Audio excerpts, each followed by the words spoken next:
top 5 transfer QB portal fits. So these are guys that are in the portal right now, and these are where I think that they would fit very, very well with who's got open starter positions, or maybe open starter positions a year from now, and guys can develop in a program at the P5 level or at their other spot and be ready to take over in 2025. Number 5, Florida State's Tate Rodemaker, who came in and started against Florida and got a win, and then entered the transfer portal before the Orange Bowl. Look, Kaiden Salter, who we'll talk about later, is on his way to another school, and he's not there at Liberty. I think Tate Rodemaker would do really well as the starting quarterback at Liberty. I think the offense that Jamie Chadwell runs fits his skill set very well. He's not a guy who's played a tremendous amount because he was behind Jordan Travis, but I do think,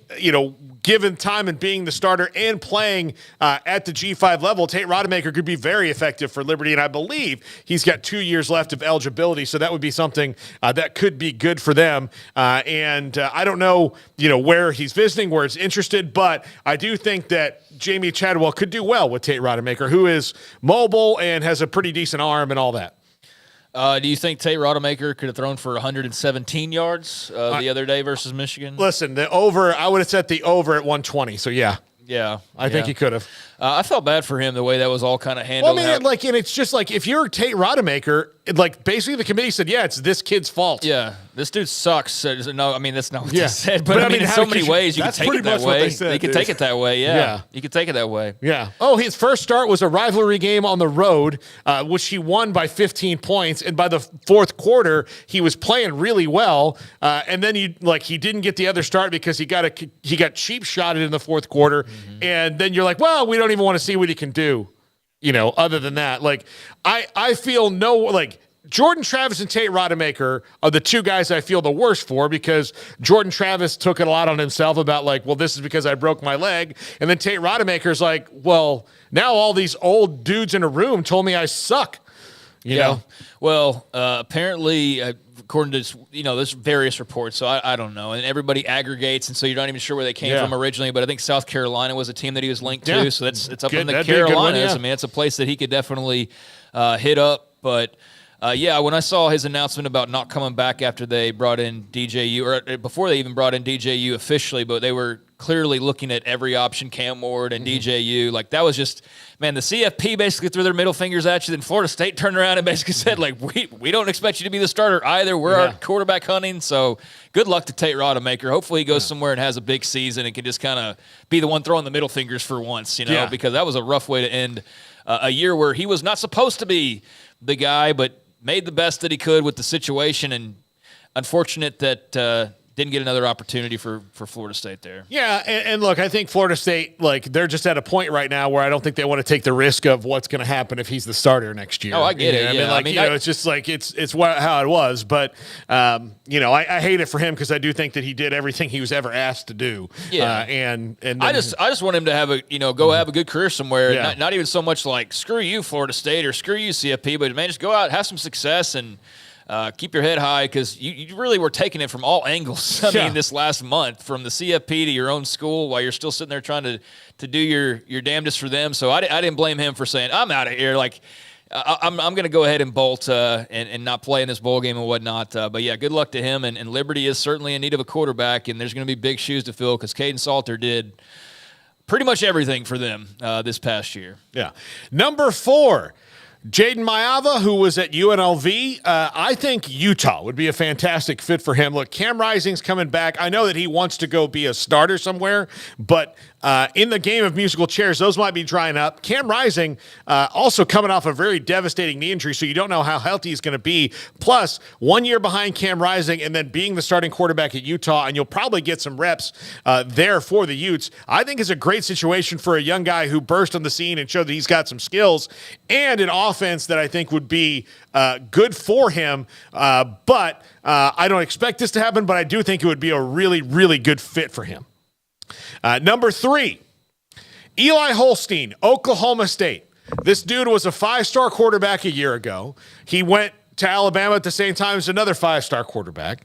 He was never going to play this year anyway, and they were always going to make a decision on what they were going to do. Not to mention they brought in Tyler Buckner, the transfer portal, and now he's back at Notre Dame playing lacrosse. Yeah, so wild. There's this whole thing. Look, I would have loved to have had lacrosse in high school. That would have been so cool. Yeah, I would have been all over that. I would have loved that. My high school has or it hockey even. My high school has lacrosse and wrestling now, and we didn't before. Wow. And I think I would have been kind of good at both those. But especially like low to the ground, squatty guy, Sure. I could have done it. I think I'd look good in the singlet.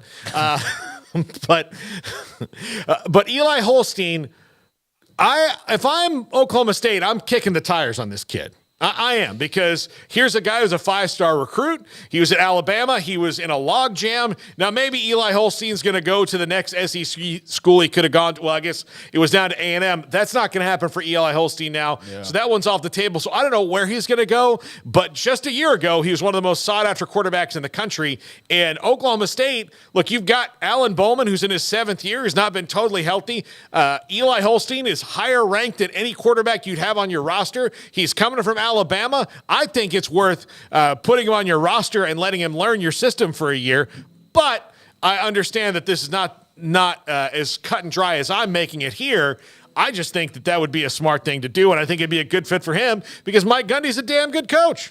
Yeah, I mean, he's proven that he's a dang good coach. He's been able to win a variety of different ways and styles and years and various iterations of the college football landscape. They've been able to kind of, take their lumps at times, but always bounce back. It's almost like that inflatable punching toy, where you hit it and it bounces right back up. It's kind of how Oklahoma State is. When they fall down for a second, they get right back up and, are back in the fight. And so, I know that they signed or have a pretty big-time 2024 quarterback that they're excited about, but if you want to bridge that now, I don't know about their depth chart off the top of my head, and I didn't go to look right away, but I see where you're coming from with this. It would make some sense as far as having a guy right there just in case of Alan Bowman getting injured and having somebody who's obviously highly heralded and has got a great skill set that Alabama wanted to bring him into the fold. So, I could see where this would be a potential pursuit for them, Yeah, no, I think it would make a lot of sense. Wet Blanket doesn't think so. He's happy with the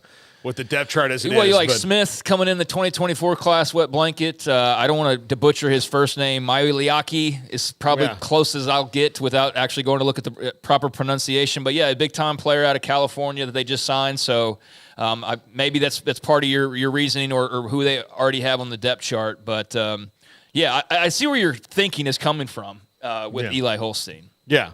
So, I mean, I just, again, I just think that you have to, find Alan Bowman's coming back. That's great. Good. But you have to also look at the whole Alan Bowman picture. And I think that this would be a smart thing to do. But, anyway. Number 2. Taulia Tagovaiola, Miami. This makes too much sense not to happen if he gets his eligibility. Miami desperately needs somebody. His brother plays for the Dolphins. They are obviously very close, considering that taking 2 snaps one time was just because his brother got hurt. So, I mean, Miami, and look, for Miami to strike out on Will Howard and Dante Moore and possibly Malachi Nelson and Cam Ward and anybody else that they've called to this point, to wind up with the guy who is now the Big Ten's all-time leading passer, would be a boon for Mario Cristobal and Shannon Dawson in that offense. Would be an absolute boon. So, honestly, if he gets his waiver, I would expect that Miami moves so fast it will make your head spin. It will make your head spin to get him in there, and I think the marriage is too perfect unless he just gets down there and doesn't like them and says, well, I'm going to go somewhere else. But I think that this is just too perfect. Too perfect. Yeah, no, I mean, from a storyline perspective, that would be really great. His brother down there playing pro for the Dolphins, that would make a lot of sense for the reasons that you mentioned earlier and then just now. So, I mean, he's got to get his year of eligibility. That's what has to be cleared up first. I'm just assuming he's going to because the NCAA is just at this point, they're we don't care. I get it, but again, I'll just say if they do that, man, they open up the doors entirely for hundreds of guys to say, well, I deserve a 5th year because I played in only 5 games when The NCAA is a substitute teacher before Christmas break. I mean, yeah. But they do. I mean, they're not entirely toothless. They're pretty close. Yeah. But, I mean, I just think this creates so many more problems for you. But I understand that you feel like they don't. I mean, they brought on problem after problem after problem. They just keep taking them on. So this would be just yet another one. But it would be really hard to sort through all of the eligibility requests for an extra year based on, well, I know I passed the threshold, but I was honoring my injured brother. And as somebody pointed out in one of the threads that I saw, like the game, like one of the games in particular, they pointed out where he only played 4 snaps or whatever it was, but then he played after that, like a number of snaps. So it's like, again, I go back to who was keeping track of his play. And maybe that's Alabama. Like, that's why Alabama's like, yeah, we kind of messed up here. Yeah, so we got you back. Yeah, like that was maybe that is what it did. Maybe, hey, it was our bad. We shouldn't have played you that much. And so we're going to help you, protest this or try to get this resolved. Yeah, I could see that from their perspective because that's the part where it just got bungled was he shouldn't have played the amount that he played that year, and this would not be an issue whatsoever. But, yeah, I mean, going and being the college quarterback in the town where your brother's the pro quarterback, knowing Miami's got a quarterback need, that would seem to make a lot of sense if he's able to get that 6th year from the NCAA. And I went back and I looked while you're talking a little bit about Oklahoma State. I forgot about Rangel being there. I think I was confusing him with Gundy as far as transferring goes. But you got Rangel and then Zane Flores as well, who's another recent signee. So I can see where you don't want to pack another young quarterback into the room, but I can also see where you're coming from. They weren't as highly rated as Eli Holstein was. I'm just telling you, look. I just wanted to clarify their depth chart there. Yeah. Look, and maybe it's different for Mike Gundy, and good for him if there is. Sure. But there's no real loyalty to that anymore. You either help me or you go. And to me, if you can get a guy who's higher ranked than the guys you have, I don't know. In the era of modern roster building, it would not be against any kind of ethical dilemma to do this very same thing. I mean, so all we know is he'll have no problem finding suitors. There's going to be somebody in the market for a former 4-star quarterback. That's for sure. And all the pokey pokes in the chat, they've listed the roster for me here about their guys, and that's fine, but none of them were as sought after as Eli Holstein. That's all I'm saying. And Agree to disagree. And he was never going to play at Alabama this year anyway, so I don't think you can judge anything that happened at Alabama other than him jumping into a logjam. Yeah. That's all I'm saying. Number 1, Kaiden Salter at Auburn. This is too perfect not to happen, but maybe Auburn doesn't come with it as much, but he played for Hugh Freeze.